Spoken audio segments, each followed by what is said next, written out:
By saying that looks like you're stuck with just me today. David couldn't make it, so I'm here to answer your questions and try to give you as much information as I can.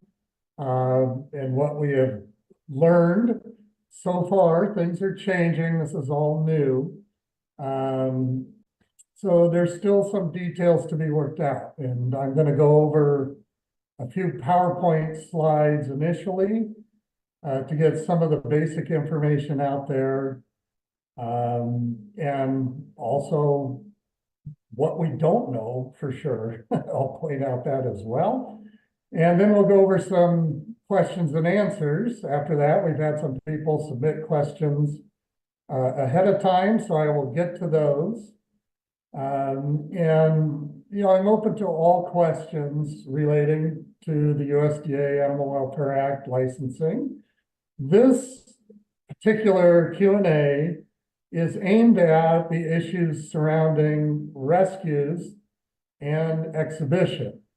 There are a couple of topics that we haven't covered directly yet.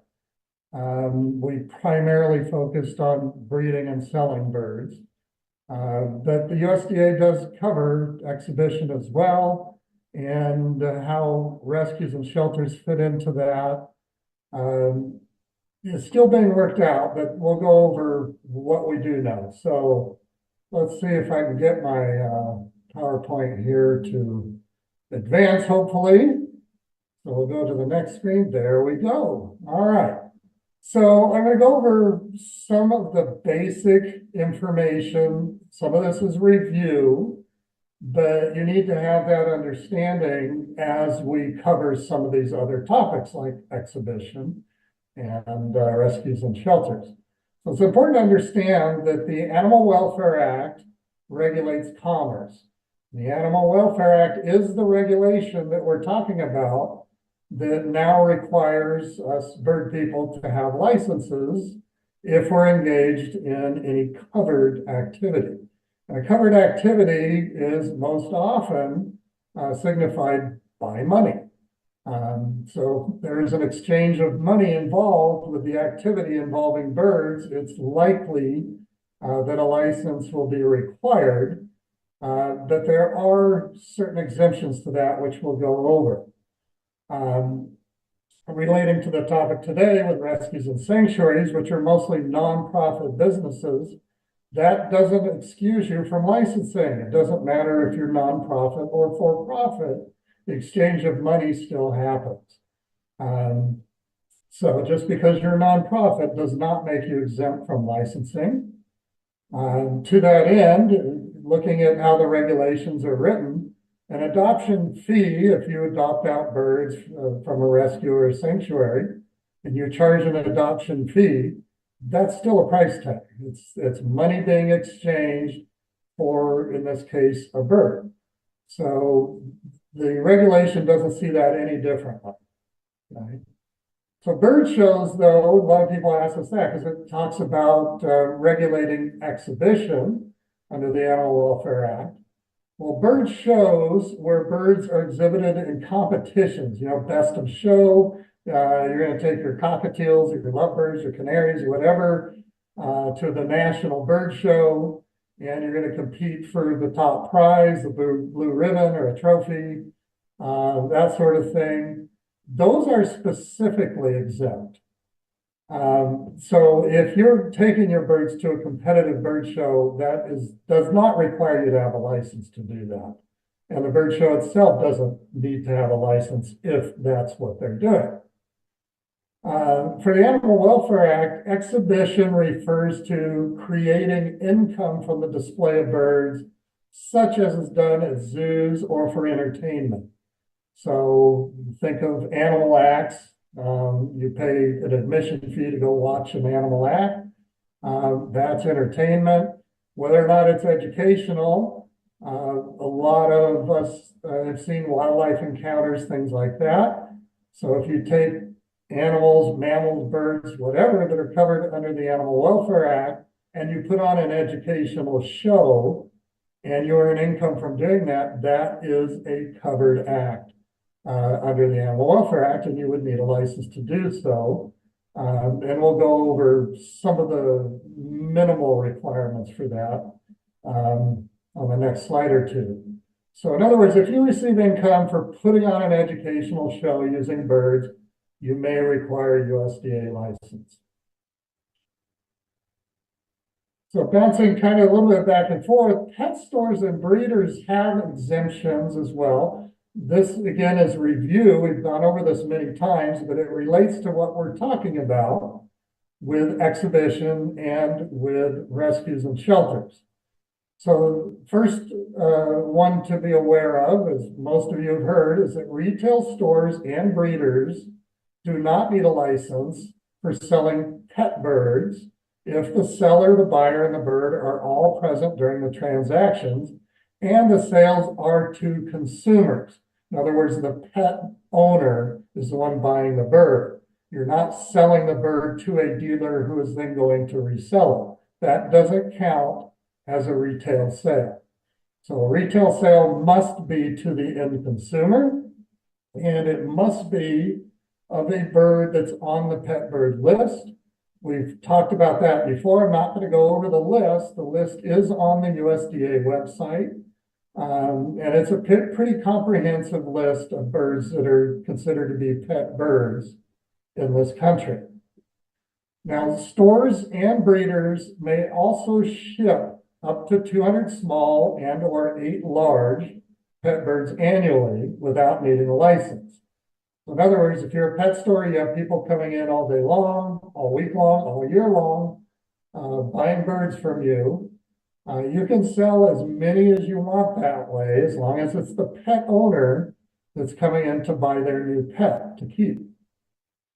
If you ship your birds to a buyer out of state or too far away to do a face-to-face transaction, you're allowed up to 200 small or 8 large pet birds. The difference between small and large is 250 grams or less is a small bird. Anything over 250 grams is a large bird. Now, you can do a total, therefore, of 208 pet birds. You can ship 200 small and 8 large and still not be required to have a license. Selling birds at retail or wholesale that are not classified as pet birds requires a license. So you can see the illustrations there on the slide. There's a canary, a nice red factor canary up there. That's a pet bird. So that falls under this distinction. The bird below is the Bahama pintail, or a white-cheeked pintail duck, and those are not considered pet birds. So if you sell one Bahama pintail, you will likely need a license because it's not a pet bird. There are other exemptions though, and this is where it does get confusing. So breeders, so if you breed canaries or Bahama pintails, and you sell less than $500 per year total of all the birds you sell, you're exempt, and that's a standalone exemption. So if your sales are de minimis, so in other words, minimal sales of that $500 threshold, if you don't go over that, you're exempt from licensing. Another exemption is if you are a breeder with fewer than 4 breeding females. You're also exempt from licensing. But keep in mind that that's for breeders, okay? If you buy a parrot, for example, and you hand feed it up, and you bought it as a little chick, you hand feed it up, and then you sell it wholesale to the pet store down the street, you're not the breeder of that parrot. That makes you a broker, a middleman, and you would need to be licensed even for that one bird. So that bottom caveat there, with all these exemptions, so you're not required to be licensed unless otherwise you are required to have a license. That's always the caveat. So for example, as I just said, if you buy a pet bird chick, hand rear it, later sell it to another dealer, More than $500 per year, well, that applies for the breeders. You are required to have a USDA license because you didn't breed the bird yourself. Okay?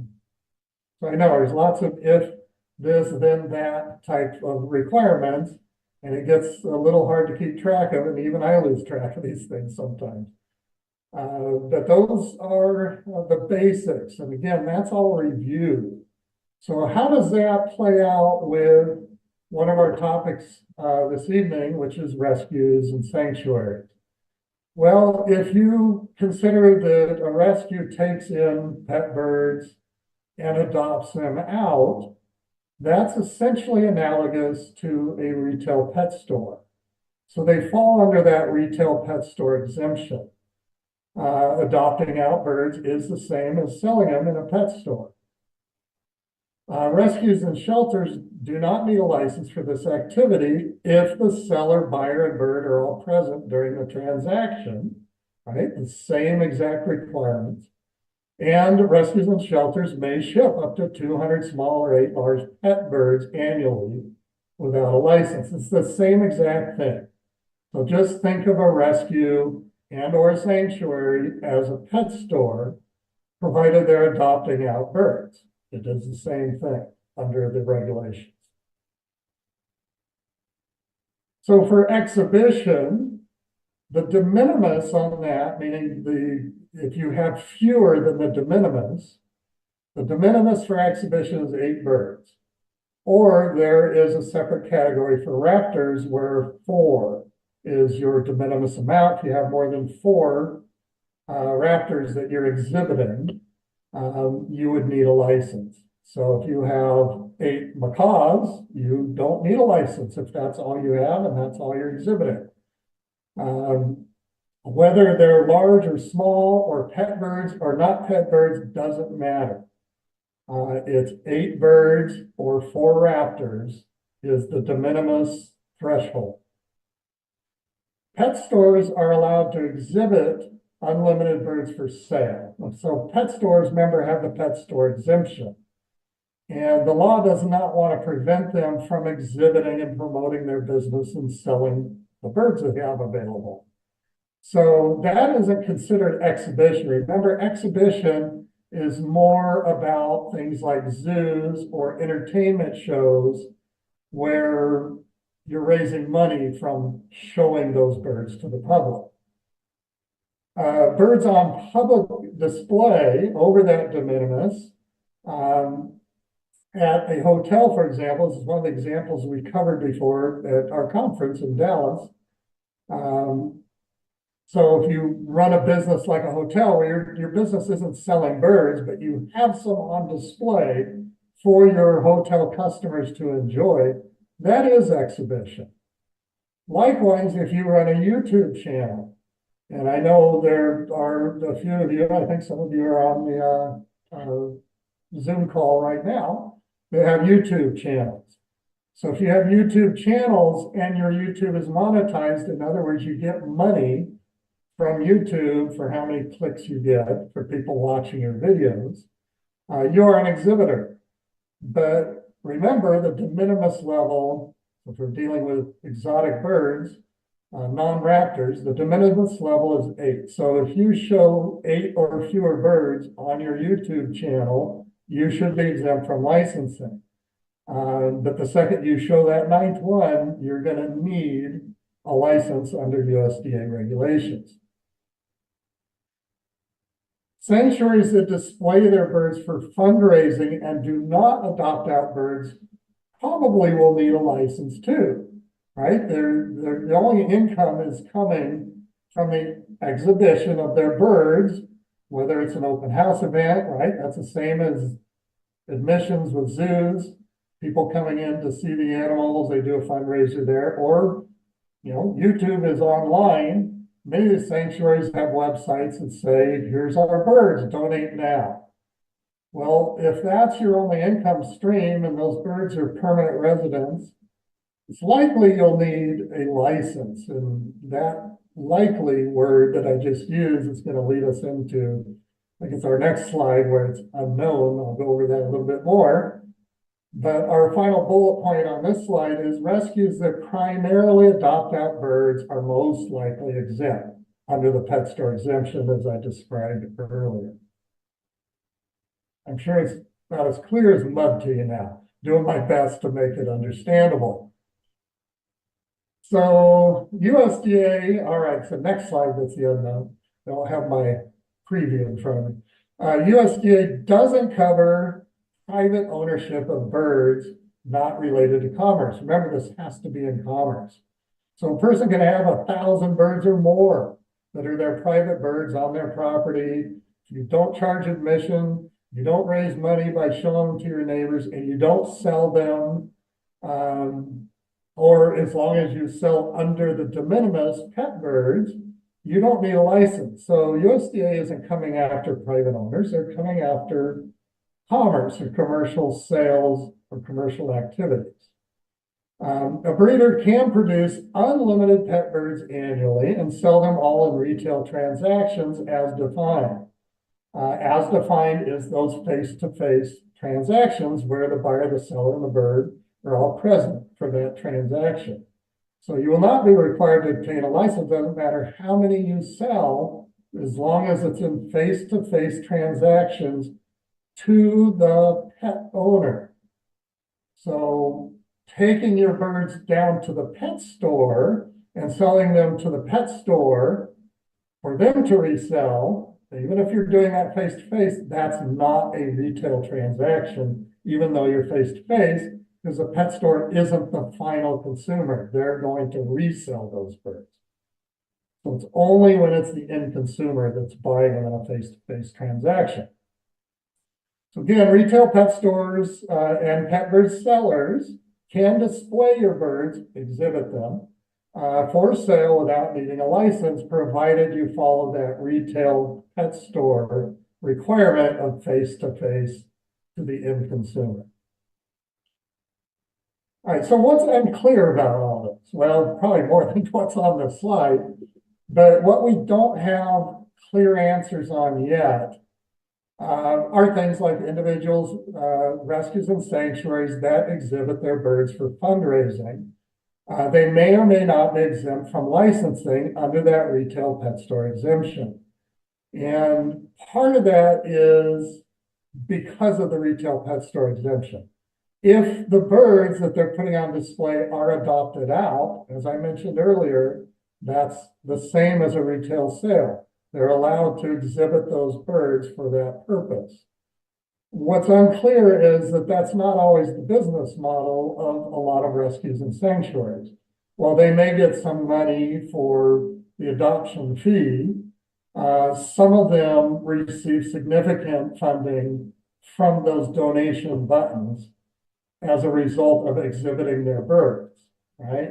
So, where is that line between I exhibit my birds for entertainment or educational displays, which requires a license, and the line where I'm a retail pet store and I sell these birds in face-to-face transactions, even though I call it an adoption fee.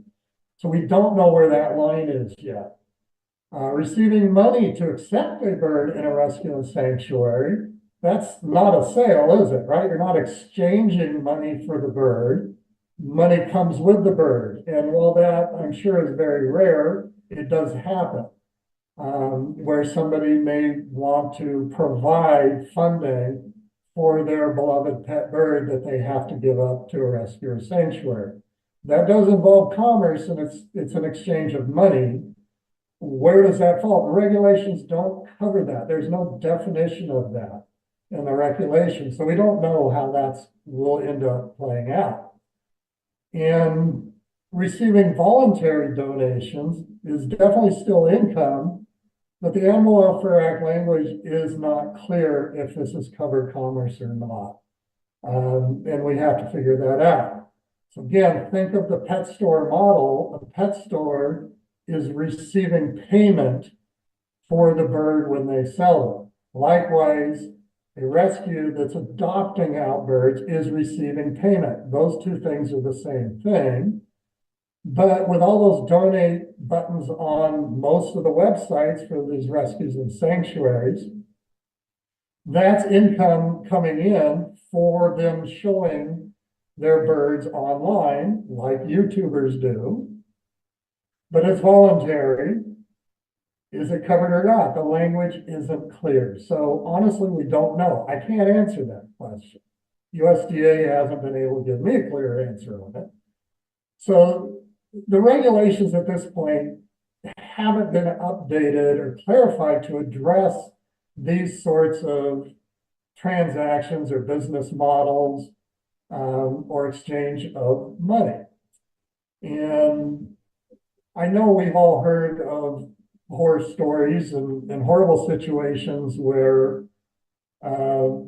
somebody may have gathered a lot of pet birds, been given to them, and they turn into a rescue and a sanctuary, and they eventually become overwhelmed and can't afford to take care of them. They start asking for money to help offset the care expenses of the birds that they have. Is that going to be something that should be covered? Well, when it comes to animal welfare, perhaps it should, but we have to be careful what we ask for. Rescues and sanctuaries are not open to the public in the way pet stores are, for the most part. Pet stores are open. Anybody can walk in and look at the facility and see it. But breeders also enjoy that retail pet store exemption. And so a breeder can take their birds, for example, to a bird mart where they're selling their birds in face-to-face transaction to the end consumer, and they don't need to be licensed because of that pet store exemption. And honestly, there is no outside oversight into the condition of the birds back at their home facility in the same way that a rescue or sanctuary is asking for money to offset the care of their birds. They're not open for public scrutiny as well. So if we want to make sure that those rescues and sanctuaries are receiving some oversight from USDA, we as the agricultural community have to be careful about how that is implemented, that we don't cause problems for our smaller hobbyist breeders who may perhaps only sell their birds at bird marts, for example. All right, so that's the basic information I have to cover for you today. David and I put on these informative webinars for, the past few months at least, trying to provide some information and guidelines for you moving forward under these new regulations. It's all volunteer hours. You've heard me say it before. I don't get paid to do this, but I would hope that if you are getting something out of these presentations, that you will support us by going to the website there, opabirds.org. We have a donate now button there. We are a registered nonprofit trade organization, and your support is necessary to keep this organization going and fund some of the overhead costs we do have.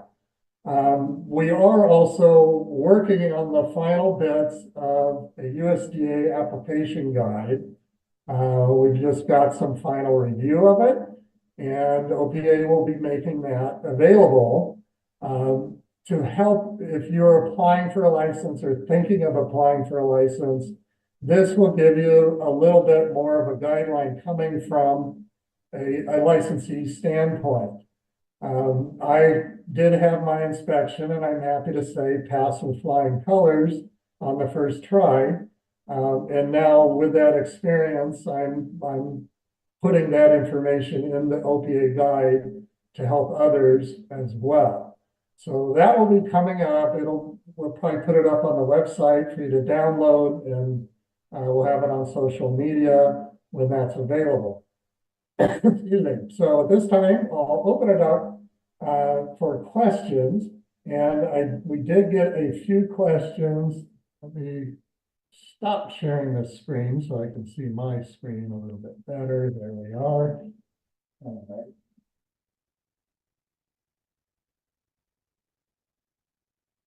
All right, so I'll start with some of the questions that were submitted early.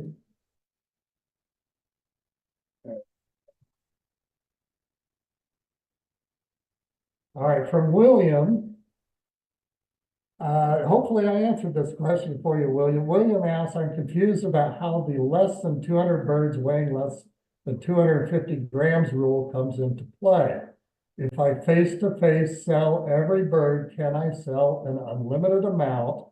And can I wholesale up to 200 birds out of the nest if I do not meet the face-to-face? Am I allowed to face-to-face an unlimited amount of out-of-nest babies? Right, so it is a bit confusing, but we'll go over that again. So yes, you can face-to-face sell every pet bird. Must be a bird on the pet bird list. Find that on the USDA website. And as long as you're selling to the end consumer, that's the other big caveat.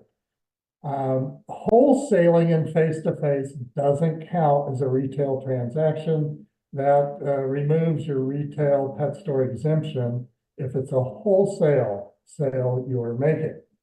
But if you, for example, you raise 500 birds a year and you sell 300 of them at a bird mart to pet owners in face-to-face transactions, you can do that and sell the other 200 birds that you've raised wholesale. That is still under the de minimis. So yes, you can do both. But again, remember that face-to-face is only for retail sales. All right, hope that answers your question. If not, send us a message and we'll try to clarify it. The next question is from Denise. Members of the NEAS are very upset that pheasants and quail appear to be double regulated by these rules. Can you clarify this for us, please? So this is a little bit off topic of what today's Q&A is about, but all questions are fair game. So pheasants and quail, yes, this is something that we're still working on with USDA. So I have actually, if I can pull it up here, in the rulemaking process for the Animal Welfare Act, the USDA was required to make a proposed rule, and that would have been in February of 2022. And then the final rule was a year later in February of 2023, which was published. And now at this point, we're required to have license of anybody that comes under licensing. Well, in 2022, the original proposed rule had the following language in it. And it says poultry is a kind of farm animal that is exempt from coverage when used or intended for use as food or fiber, improving animal nutrition, breeding, and management. And so that gets,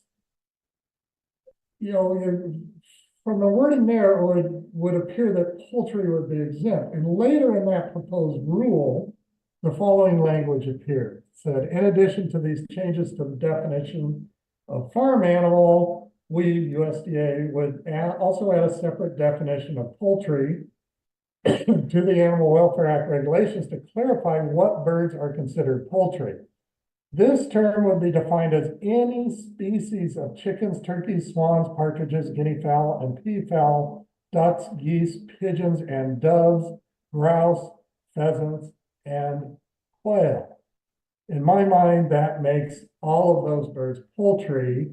And per the language that was published in the final rule in 2023, it says poultry is a kind of farm animal that is exempt from coverage when used for the intended purpose of food and fiber breeding and management. People who raise pheasants, waterfowl, quail, they're not pet birds, but they're generally bred for breeding, in my own opinion. The problem is my opinion isn't that of the USDA. So I'm at a bit at odds with USDA on this definition. And that's going to require a lot more involvement from the game bird and waterfowl people to clarify this. So we don't know where that's going to land right now. I'm sorry, but that ends up one of those unknowns. At the moment, pheasants and quail are covered. So you're going to have to get a license if you're selling over the de minimis. Review the pet bird definition. I don't recall off the top of my head if any quail or pheasants are listed under there. I kind of don't think they are. But it appears the USDA wants to narrow the definition of poultry to only domesticated species. So chickens, turkeys, domesticated species of mallards and muscovy ducks, things like that. Any sort of exotic game bird or waterfowl would not fall under that definition, therefore would be covered. All right, next question says, we take our birds to assisted living facilities and library programs to show. We don't ask for money, but sometimes donations take place. How many birds can we take? And if we actually ask for money, which we don't, how does that work with the USDA rules? All right, so as long as you're dealing with non-raptors, you can have up to 8 birds you exhibit. Now, that doesn't mean that you can have 20 birds and just take 5 of them each time. If you take, all of those 20 birds at different times of the year, my understanding is you would need a license for that, because you would actually have 20 birds that you exhibit within a year. But the magic number is 8. So if you have 8 or fewer, you would avoid licensing. The second part of your question revolves around money. As I mentioned at the start of this presentation, the Animal Welfare Act, USDA, covers commerce, money. So if you show your birds for free, you don't make money off of them, don't derive any income, that's not a covered activity. You can do that all you want. The question becomes, if it's voluntary, so you take your birds to a library, you do a wonderful show, you don't ask for money, you say you'll do it for free. And they say, well, here's 10 or 100 bucks to take care of your birds. We really appreciate it. So it's a voluntary payment. I can't answer that question for you. I don't know if that would qualify or not.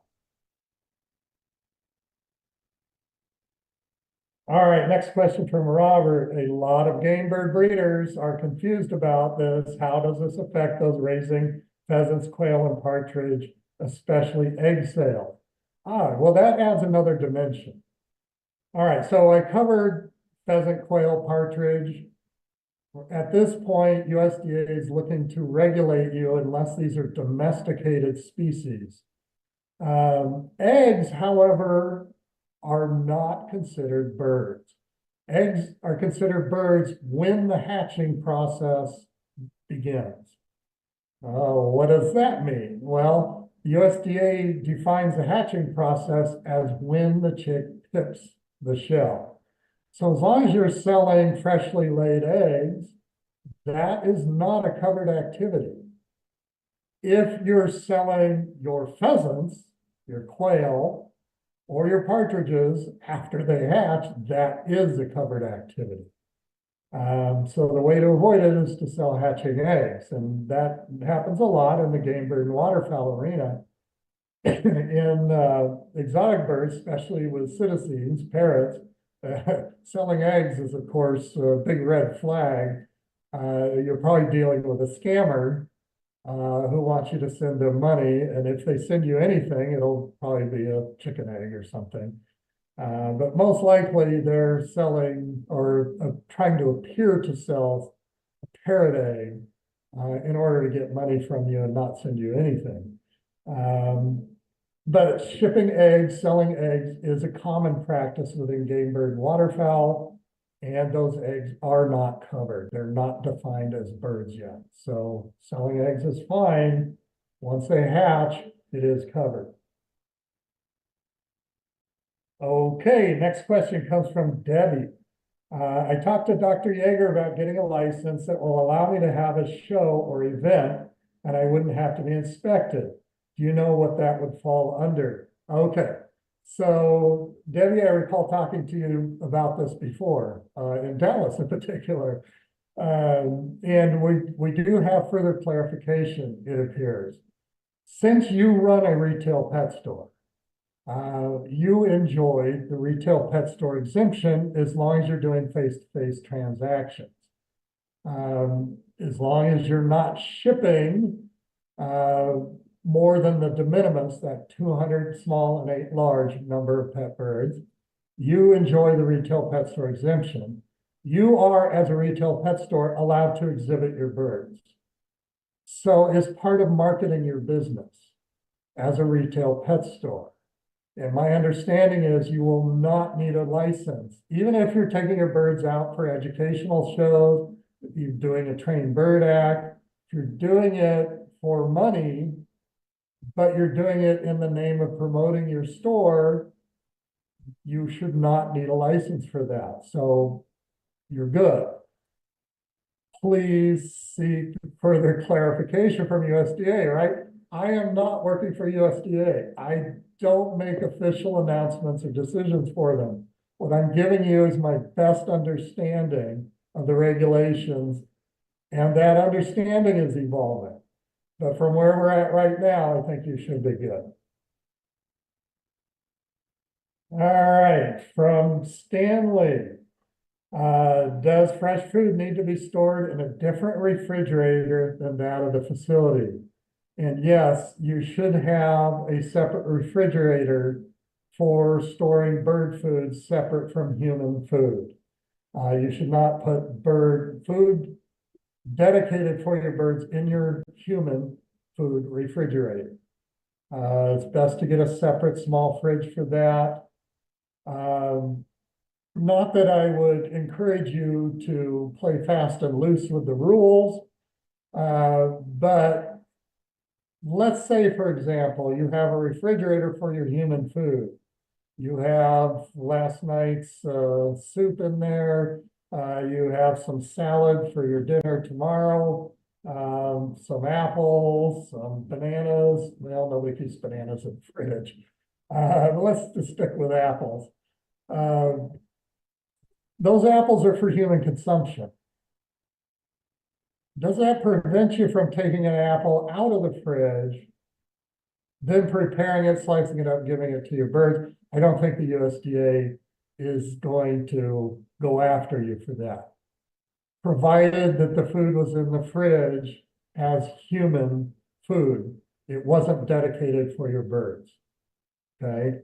So I don't see language that says once you take it out and prepare it, you have to eat it yourself. I don't see any reason why you can't share it with your birds at that point. Just don't put food in the refrigerator that is dedicated for your birds. Get a separate refrigerator for that. Okay, let me get back to the other window here, find some chats. I know we've had a bunch of questions come in. All right, question and answer. All right, starting at the top, we have another from Stanley. If you exhibit birds for fees, do you need to have your license with you? Good question. I am not sure about that. I don't believe you do. You're going to need to show that you're licensed in case USDA requests that information from you. If you're doing a show at a school or library, they're unlikely to ask you for the license. They have no reason for that. but USDA may ask you for it. As long as you have that in your paperwork at home, you'll be fine. USDA is going to come inspect your facility. You're going to have your paperwork there. It's going to have your license number on it. That's, I believe, again, this is how I believe the regulations work. Would it be wise to have your license with you? Yeah, in fact, it's a good marketing tool. If you're doing shows like this, you should put on there that you are USDA licensed. Why not? It's not a long number. You'll probably memorize it pretty quickly anyway, so you'll have it in your head. So take it with you, but I don't think it's a requirement. All right, so 3 flamingos wouldn't need a license from Stanley. Yeah, for exhibiting, correct. You wouldn't need a license to exhibit 3 flamingos. You'd be under the de minimis, which is 8. If you sold a flamingo, that would require a license. Because a flamingo's not on the pet bird list. So you would need a license for that.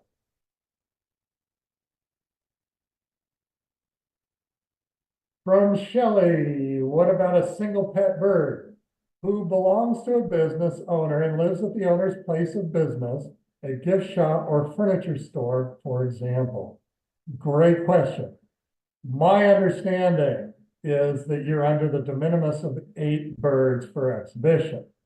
So a single pet bird, you shouldn't need a license, even if it's a store mascot, and can be considered exhibition for commercial purposes, selling furniture at the store, bringing in customers. If you have 9 birds, you would need a license, definitely. But I believe with a single pet bird, you'd be under that de minimis of 8, so you should be fine. Lorella asks, what about birds we keep that are not on the pet bird list? What is the reason given by USDA for not putting all non-native or non-migratory birds on the pet bird list? All right, Lorella, this is the best way to understand this is to look at the existing regulations for mammals.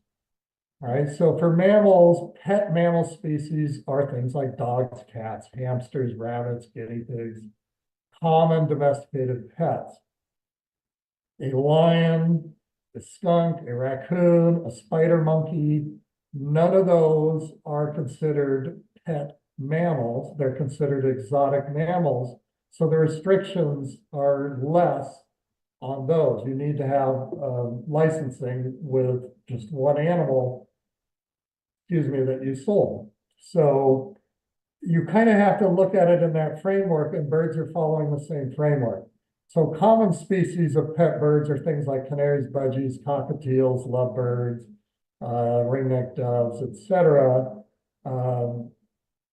Domesticated poultry, etc. Those don't require licensing if you're under the de minimis, right? At 200 small or 8 large in sale. Again, USDA is only covering activities in commerce. If you're just keeping these birds and not selling them, that's not a covered activity.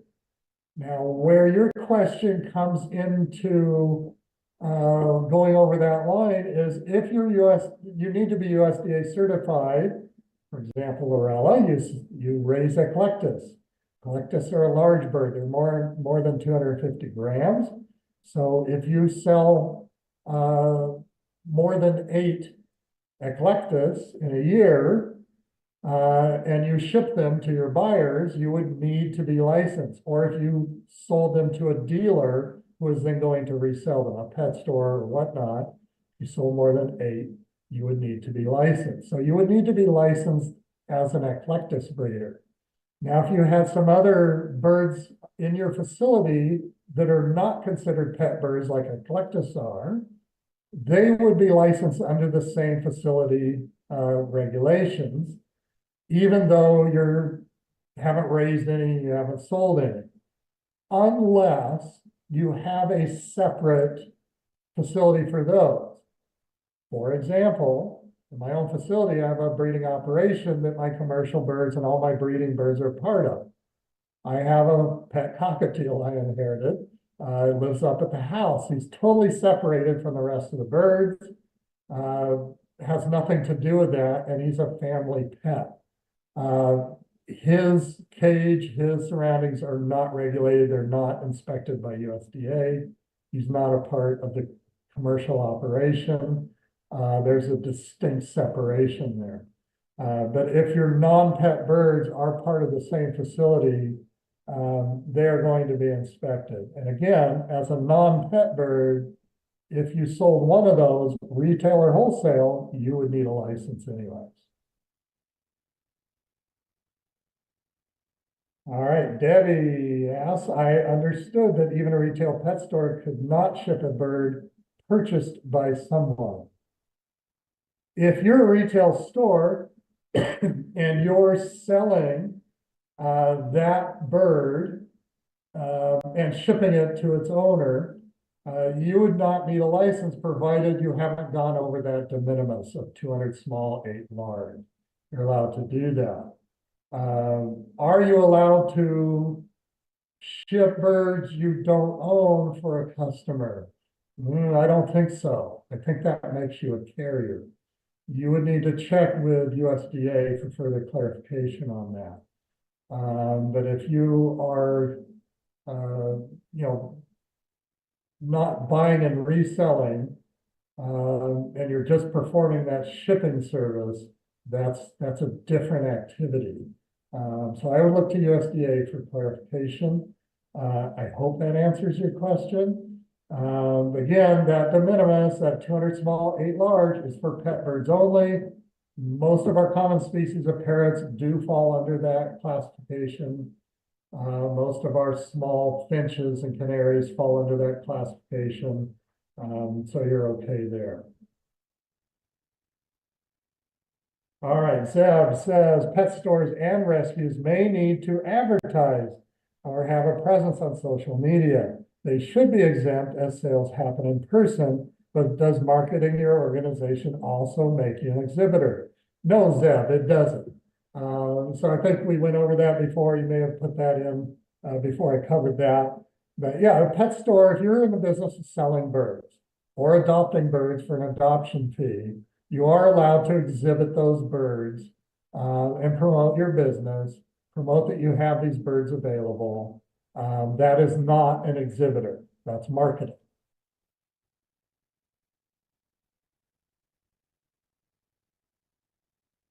All right, Diane says, we don't have a brick and mortar shelter. However, we have an adoption program.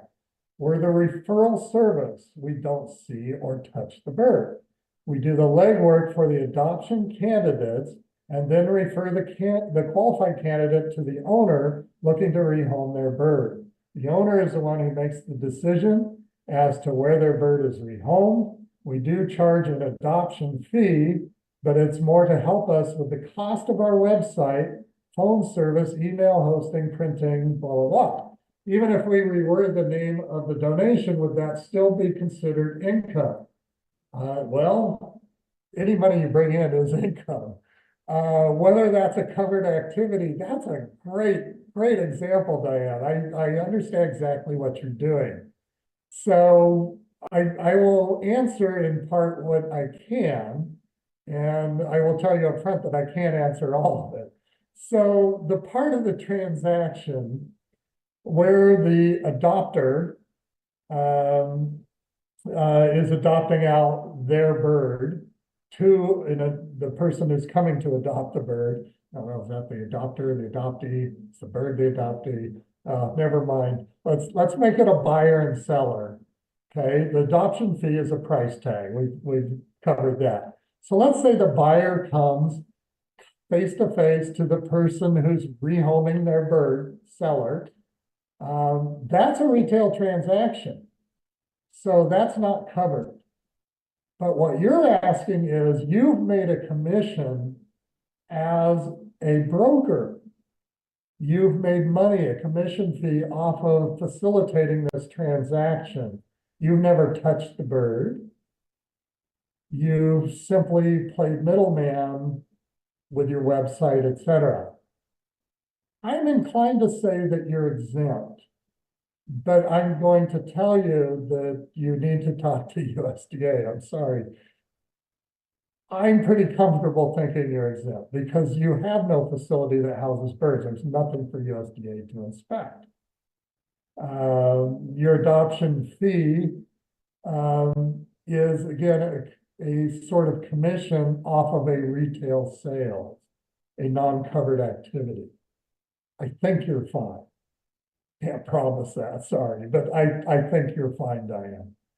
All right, Fight Club. We say if we have a show that is not a competition at a bird mart for education from dozens of homes, do we need a license for each time that participates? Does the show itself, since there are over 8 birds at the show that we are deriving income, need a license? Right. So these are all these fine line situations, and this is what it comes down to. It's easy to say, for example, a retail pet store, your brick and mortar store, somebody comes in, I like that canary, they give money to the store owner, they walk home with a canary. Everybody understands that's what happens in a retail operation. But we just had an example that was different from that from a facilitator, right? So we need some clarification because the language does not cover that specifically. So these are great examples. Now, in general, for Fight Club, you are exhibiting more than 8 birds for a fee. And you have different exhibitors coming each time, if I'm understanding you. Those individual exhibitors are exhibiting less than 8 birds, let's say. They are under the de minimis. Who's making the money? Is Fight Club doing this to make money as a fundraiser for your organization? You know, that may still fall under the de minimis. Again, this is one of those, we don't know where the line is. My impression is that USDA is reluctant to push too hard on that. And I know that I'm pretty sure you've reached out to Cody about this. And I don't know that we're 100% clear yet. These are all birds owned by individuals, right? Certainly, I think if the individual is bringing more than 8 birds, and that individual is receiving compensation for that act, that makes that individual an exhibitor and would need a license. That license is good for 3 years. They can do as many shows as they want. Does Fight Club need? I almost think that's the same as our rescue pet adoption service that never touches the bird and receives a fee for playing middleman. Yeah, I can't answer you, sorry. I can't answer you 100%. It sort of dances around that line, I'm sorry. All right, Stanley is looking for more clarification on the plastic container in the fridge. So you have a separate plastic container in the fridge for the birds. Boy, well, all of you are doing a great job of finding that line. In general, I believe it's the fridge.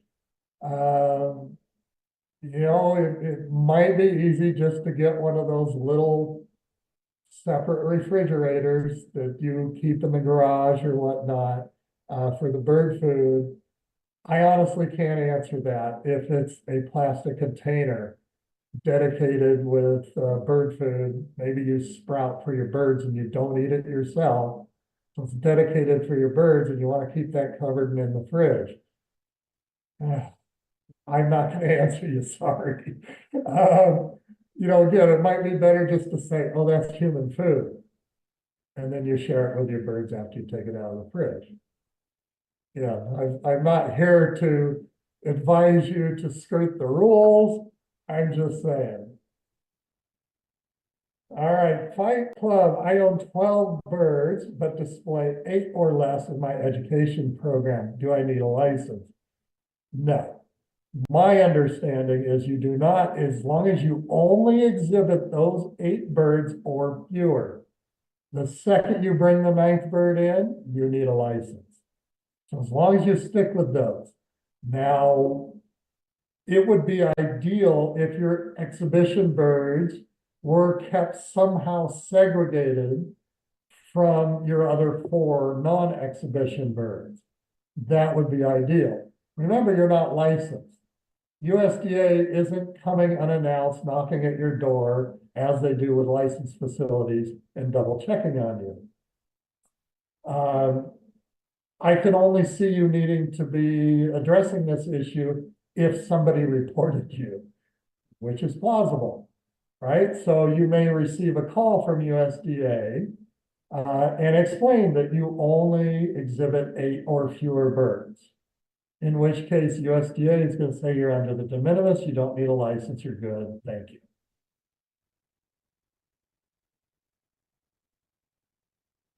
All right, Shelley says, if rescue volunteers exhibit their foster birds at libraries, etc., are foster homes subject to inspection? Okay, so rescue volunteers exhibit their foster birds at libraries, etc., so I'm assuming you're coming in with more than the de minimis, more than 8, and the home is paying you for that service of exhibiting birds. But those birds are housed at various locations. Well, my understanding, I'm going to use that term a lot, my understanding is that all facilities where birds are kept are subject to inspection. But what you're describing is a single license. So your rescue, for example, is going to hold the license. And maybe you have birds housed out at 4 or 5 different homes. Those birds are still part of that commerce, part of that entity. And where they are kept is part of the inspection process under the single license. I hope that answers your question. All right, Fred asked, does your nursery need to be separate from the house? No, it doesn't need to be separate. Now, from just a normal protocol standpoint, in a breeding facility, generally you don't have your nursery where your adult birds are, except for the birds that are in the nest box. But if you pull the babies for hand rearing in a nursery, that's going to be separate from your breeding facility. That can be in a spare room, a separate setting, certainly from the rest of the birds, and probably separate somehow from your living quarters. Maybe it's just a counter or a desk over where you have 4 or 5 tubs of babies you're hand feeding in your office or something like that. And you clean and sanitize that surface as appropriate. That I'm sure is perfectly legal. But again, this has all got to pass inspection. If you've got nursery tubs of babies scattered about in the middle of all sorts of different areas of the house, in the middle of your living areas, right? It's sort of disjunct and disorganized. That's probably not going to look good. But I don't see anything in the regulations that says your nursery must be separate from the house. I would just advise you to make a separate area somehow that's appropriate for the number of birds you're hand rearing. I think that answers your question. Let me know. All right, let's see here. Robin asks, if creating educational digital content that will be sold using birds for illustration, is a license required? The birds would be from several retail locations. All right, well, that last sentence, I think, gives you an out, Robin. The birds that are being used are from several retail locations. They're birds that are on display publicly for retail sale. So I think that gives you right off the bat, gives you that exemption. It's not considered exhibition when the educational program you're doing uses birds that are on public display already for sale. You should be good there. That makes me think of the question is, maybe you're a digital content creator and you're creating educational videos, and you're selling content and you're using multiple birds repeatedly in your exhibition, and those birds are never sold. They're just used for exhibition, but they belong to somebody else privately. You're using one or two birds from Joe over here, two or three birds from Teresa, right? And they all build up over that 8 de minimis. How does that fit? I can't answer that. Sorry. I don't think you would need a license, but I don't know because we don't know how all this is shaping out yet. And, you know, I apologize that some of what I'm saying today is we don't know, but those are the honest answers. That's where we're at. All right, so let's see. We have a few questions in the webinar chat. Kathy Hahn, would an admission fee to a sanctuary be considered a donation, especially when the sanctuary is providing education and said admission fees helps to feed and care for the sanctuary? That's what a zoo does. Every zoo that charges admission for you to come in and look at their animals, that money is being used to offset the overhead of running the zoo. What you're describing is a zoo, okay? So the exemption you're looking for is the retail pet store exemption. Is this sanctuary making birds available for adoption? Again, that's the same as marketing. Zoos don't adopt out their lions, their ostriches, etc. They only display them. They provide wonderful educational opportunities, and they're licensed as exhibitors. So to me, that's what you're describing. Robert, so the 500 bit only applies to transactions that are not face-to-face or to end user. Yes, I'm going to have to review that a little bit more, but most of these pre-existing, that's a pre-existing exemption. So if your business, your overall business, animal business, is selling $500 or less, you are exempt across the board. That's the exemption, right? So it doesn't matter whether they're face-to-face or not.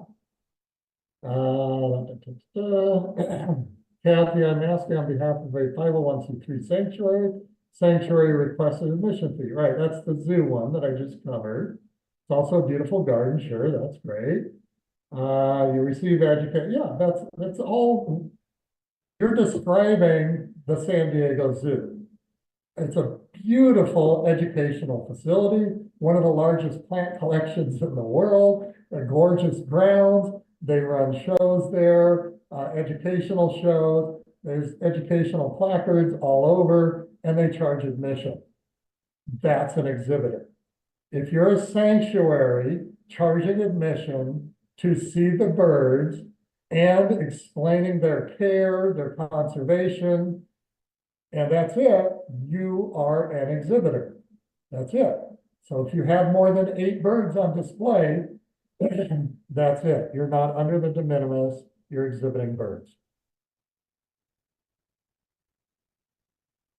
All right, Rod asks, my question is the Title IX, Subchapter 1, Subchapter A, Subpart 3, G, blah, blah, blah, primary enclosures used to transport live animal. Do the requirements for primary enclosures apply to breeders transporting their own birds to a bird show, the breeder doesn't meet 200 offspring threshold to require a USDA license. Excuse me.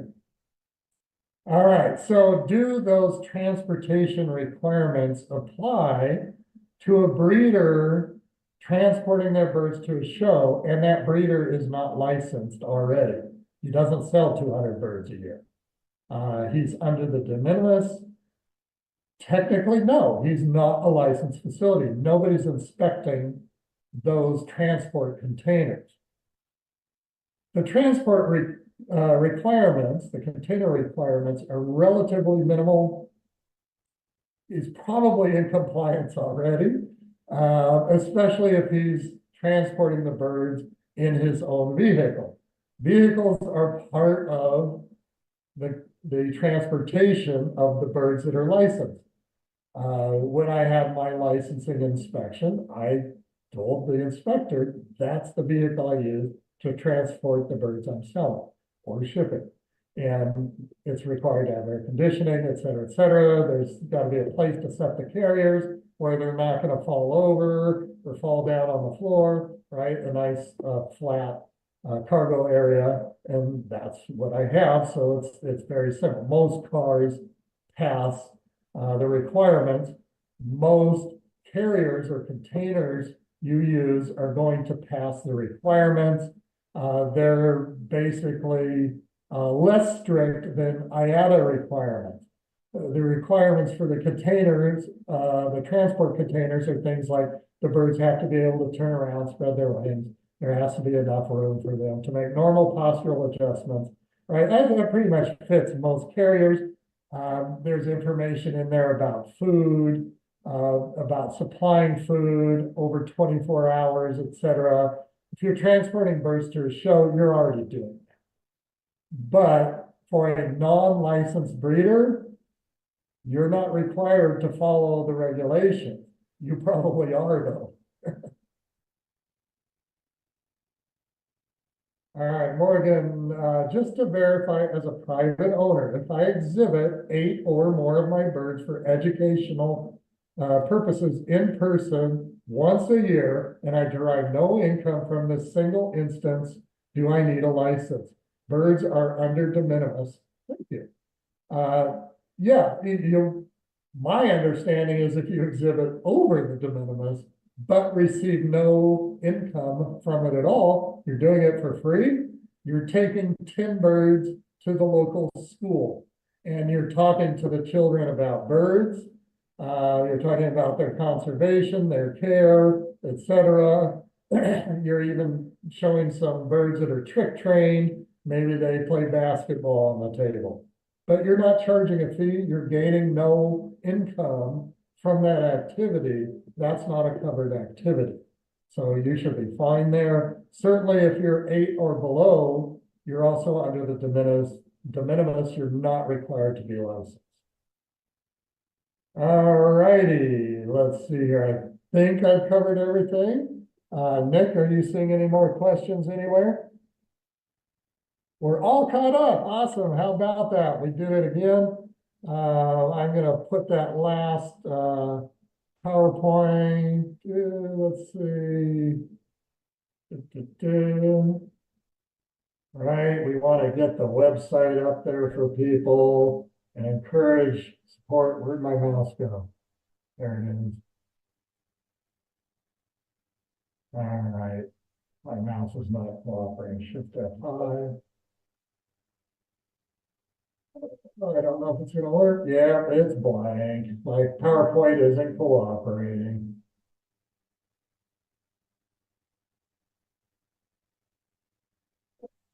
Let's try again. Nope, it's not going to do it. All right. Well, I put it up there before. Please go to opabirds.org.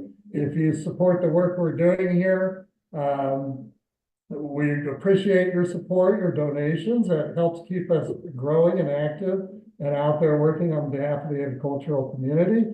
As always, I appreciate everybody that joined in and everybody that submitted questions.